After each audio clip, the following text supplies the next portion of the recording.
Butter chicken curry. In a Ziploc bag, 1 chicken thigh. 200 grams plain yogurt. 2 tablespoons curry powder. Mix it up. Chill it at least 3 hours. Tablespoon oil. Ginger. Garlic. 1 chopped onion.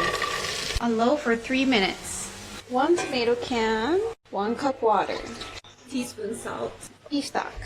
1.5 teaspoons sugar. Tablespoon soy sauce. Tablespoon cooking alcohol. Tablespoon butter. Teaspoon curry powder. Medium heat 5 minutes. It's chicken time. Add it in. Get everything in. Low heat 20 minutes. Add some spice. 3 tablespoons cream.